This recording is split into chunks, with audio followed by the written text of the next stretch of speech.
Brock is scary to me still. Even, seeing there's some guys that have that something about them. When you see them in the back, you're like, that's a scary dude.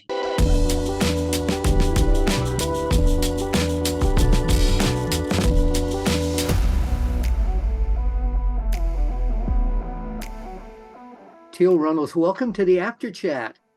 Thank you. Thanks for having me. It is so great to be in your presence because I feel very special that you've agreed to do this, because I was an extended family member for many, many, many years with that guy Dustin Rhodes and his lovely wife Michelle, your parents.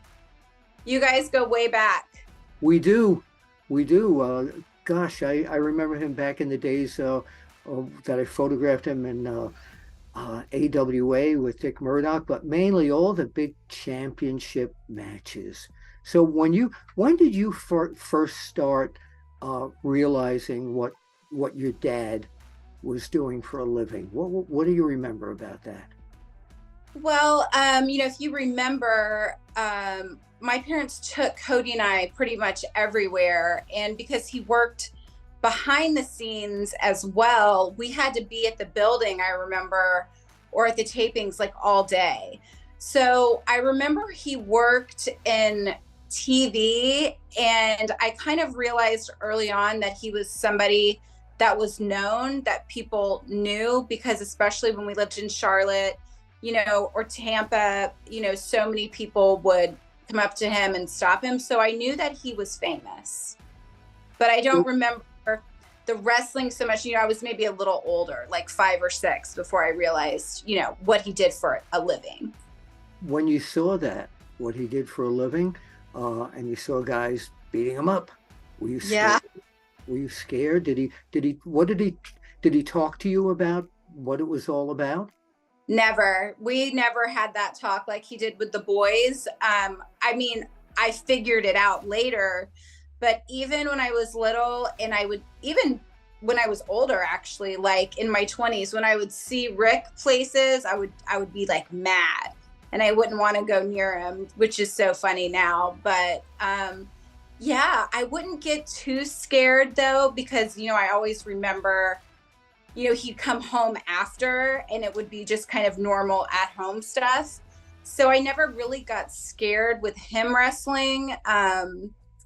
And it's funny because I did with both Dustin and Cody. I did get more nervous for them, but not so much for Dream. And yet Dream, with so many of his matches were pretty gory. Like I said, we had him on the cover all the time. Yeah, that's blood and guts for real. Yes. Absolutely, Yeah. It really was. But tell me, what kind of a daddy was he? Oh, he was the best dad. We talk about that all the time. He was just such a big presence in our lives, and he was a really supportive dad, and he was a really, he was more serious at home, more quiet, but he was also, as he loved to joke around, he loved to prank. He was funny, he was a fun dad. Who were some of the wrestlers that would come over the house that you would see through the years? Well, they say that kayfabe is dead, but we definitely had a Thanksgiving where I think all the Horsemen were there when I was very little. There is, I think, footage of that somewhere in a family vault. But I remember, especially when I was older, when we lived in Atlanta, WCW, he had a big Christmas party, and I remember Sting was there, and all the girls really liked Sting. That was a big, exciting moment. Lex, Arn, of course, Missy, who we mentioned earlier when we were speaking. Yeah, a lot of people at the house. Dallas Page was always at the house too. Wow.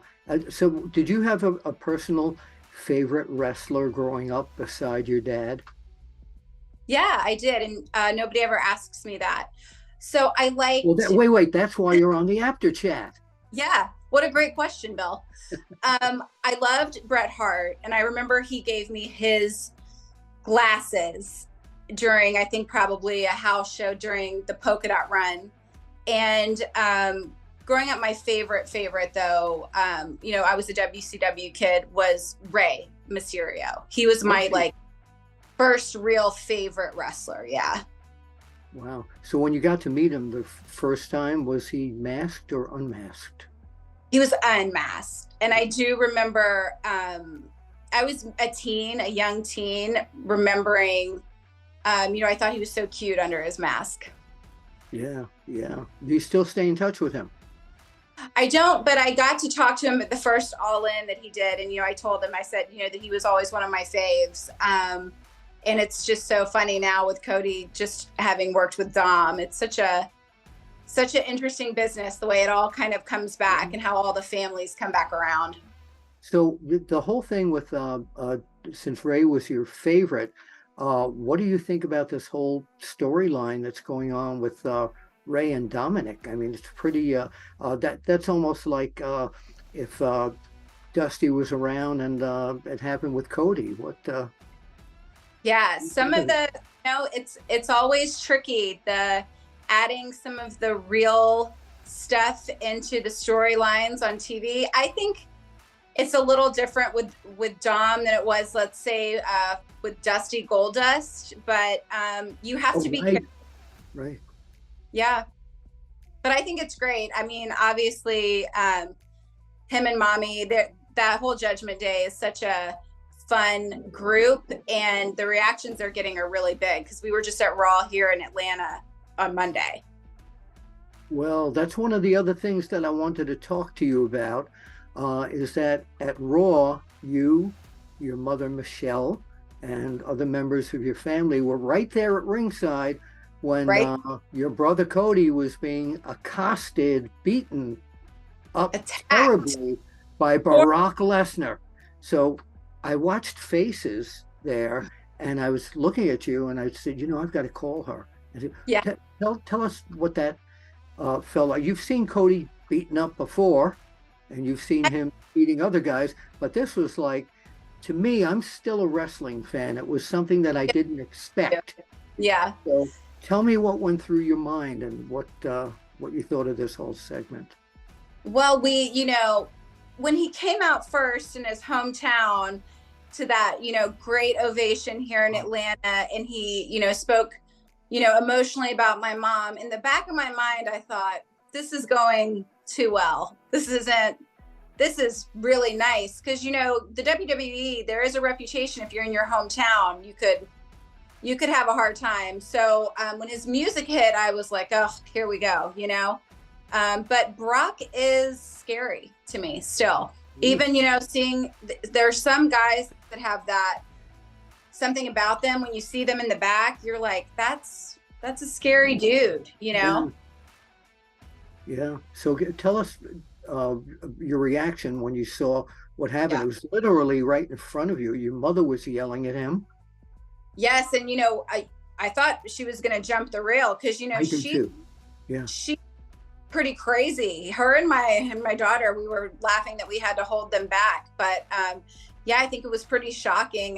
My youngest son, who was right there with us, he was not too happy. But how old is he? He is 12. Okay. Oh yeah, he definitely wouldn't be happy. That's a scary situation to be in the front row when one of your uncle is being beaten up. Yeah, and you can't do anything to help him. You know, they won't let you jump in there, so you kind of just are watching it. And he had brought a friend, and they had a pretty big reaction. It was great. So after that happened, of course, we're looking at Summerslam coming up, and I will be there.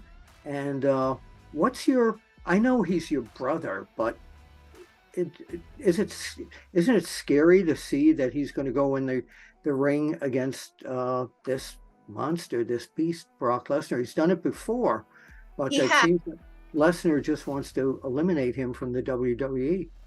There's certainly some scary stuff, but you know, Cody in front of me, you know, obviously the Hell in a Cell. I mean, that's scary. He's, you know, I've seen him throw himself off the top of cages, you know, lighting himself on fire, you know, and so I'm used to it, but sometimes you do kind of watch like this, just, you do get a little bit of that where I'll just maybe watch with one Yeah. eye. Yeah. But we are really excited about going to SummerSlam. My mom will be there at WrestleCon. My sister-in-law, Brandy Rhodes, is doing a signing for the Dusty Foundation. So that'll be a great weekend. Well, that's now I want to rewind because you just said something that I want to talk to you about because a lot of fans don't know about the Dusty Rhodes Foundation. And then I want to get back to the wrestling end here. So Sure. when was the Dusty Rhodes Foundation founded? Who found it? And Yeah. what is the organization all about? So yeah, thank you. So my mom founded it, and it's been about a year.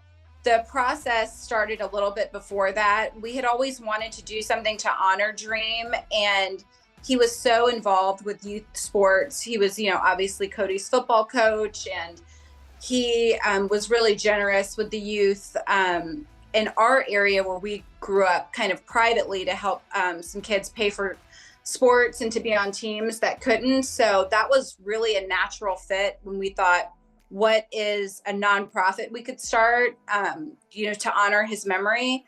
And took a little while to get, everything all legit, so your donation is totally tax deductible and all that stuff. So we've been going now for a little over a year.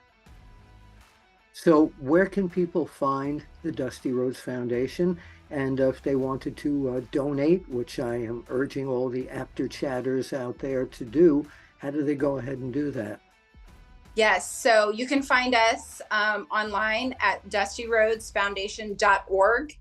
And there's obviously a donate there, or you can follow us on Instagram at Dusty Rhodes Foundation, and the links and everything are there where you can donate. That's great. That's great. And I'm urging all you fans that are watching here on the Apter chat on Sportskeeda to go ahead and do that if you will. Yes, thank you. Thank you so much. Do you do a Dusty imitation, by the way? Pardon? Do you do a Dusty imitation? Never. I couldn't possibly, but the secret is he did not necessarily sound like that at home. I know that. I know. No, he said, I knew the other Dusty would say, Willie, come here. I want to talk to you. All right. Yeah, that was him. But it's funny that with Cody, last time I had talked to him, I did an interview with him back in AEW. And during the interview, I said to him, do you do a Cody? Do you do a Dusty? And he said, no, but I know someone who did. So I, of course, went ahead and did my Dusty Rhodes. That's the first imitation I get asked for when I do my one-man show. I believe everybody's got one. I've heard some good ones, and I've heard some that aren't great. But yeah, I feel like it's just one of those things everybody has in their back pocket. Yeah, definitely. And I've definitely got that. So let's move on right now to Cody comes out looking like a gentleman. He's got a beautiful suit on, a tie, and he comes out and he's very, very eloquent. And I love that part of what he does because I think a lot of fans like that. It's different from everyone else's promos. He's got an intelligent appeal going for him. What do you think of that part of what he does? Do you think it works? I do. I think it does work. I think the suit part is, obviously he didn't know Eddie Graham. He never met him, but a lot of that always being in presenting yourself as a star, as a champ, is really what Eddie taught my dad. And I know I was there for a lot of that, so I understand that. Yeah. So I think a lot of that's Eddie Graham. And I think you were talking about just his being so well-spoken and being eloquent, that's a genuine part of Cody. He's a reader. He's a really smart guy. And I think that all of that works. And his promo now is just really on a different level than, he's to me the best promo in the business right now. And it's not close. Yeah. And the music fits him so well, the way the fans chime in with that.